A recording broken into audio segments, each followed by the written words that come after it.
चाळीसगाव शहरात गुन्हेगारीवर प्रभावी अंकुश ठेवण्यासाठी चाळीसगाव शहर पोलीस स्टेशननं मध्यरात्री विशेष कॉम्बिंग ऑपरेशन राबवत मोठी धडक कारवाई केली आहे। या कारवाईत 19 तलवारी, 10 धारदार कोयते, 31 लाख रुपये किमतीची 3 चारचाकी वाहनं जप्त करण्यात आली आहे। तसंच रेकॉर्डवरील गुन्हेगारांची तपासणी, दारूबंदी कारवाया आणि न्यायालयीन वॉरंटाची अंमलबजावणी करत पोलिसांनी गुन्हेगारांमध्ये मोठी दहशत निर्माण केली आहे। दिनांक 24 जून 2025 रोजी पहाटे 2 ते 4 वाजण्याच्या दरम्यान राबवण्यात आलेल्या या विशेष मोहिमेदरम्यान नवाबनगर, धुळे रोड येथील एका घरावर छापा टाकण्यात आला। तेथे आरती किरण देहे आणि महेंद्र रंगनाथ हताळे यांच्या ताब्यात विक्रीसाठी ठेवलेल्या 18 तलवारी आणि 10 कोयते आढळून आले। दोघांविरुद्ध शस्त्र अधिनियम आणि मुंबई पोलीस अधिनियमांतर्गत गुन्हा दाखल करण्यात आलाय। याशिवाय नागर रोड झोपडपट्टी परिसरातील फरीद खान, शाबीर खान यांच्याकडून 1 तलवार जप्त करून त्याच्यावरही आर्म ऍक्टनुसार गुन्हा नोंदवण्यात आलाय।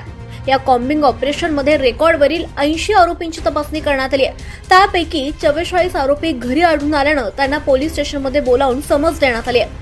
वाहन तपासणी दरम्यान कागदपत्रांमध्ये त्रुटी आढळल्यानं 31 लाख रुपये किमतीची 3 चारचाकी वाहनं ताब्यात घेऊन संबंधितांवर मुंबई पोलीस अधिनियम कलम 124 अन्वये कारवाई करण्यात आली आहे।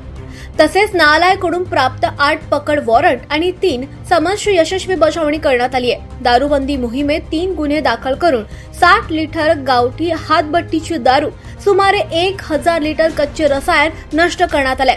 ही विशेष मोहीम पोलीस अधीक्षक श्रीकांत धिवरे, अप्पर पोलीस अधीक्षक अशोक नखाते आणि उपविभागीय पोलीस अधिकारी विजय कुमार ठाकूरवाड यांच्या मार्गदर्शनाखाली प्रभारी अधिकारी अमित कुमार मनेरे यांच्या नेतृत्वाखाली पार पडली। या कारवाईत 6 पोलीस अधिकारी, 60 पोलीस कर्मचारी, स्थानिक गुन्हे शाखेचे पथक आणि 3 आरसीपी सहभागी झाले होते।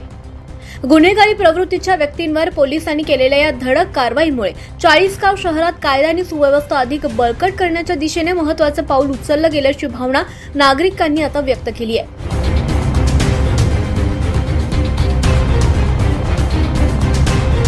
24 लाईव्ह महाराष्ट्र न्यूजसाठी हेमकांत गायकवाड, जळगाव, चाळीसगाव।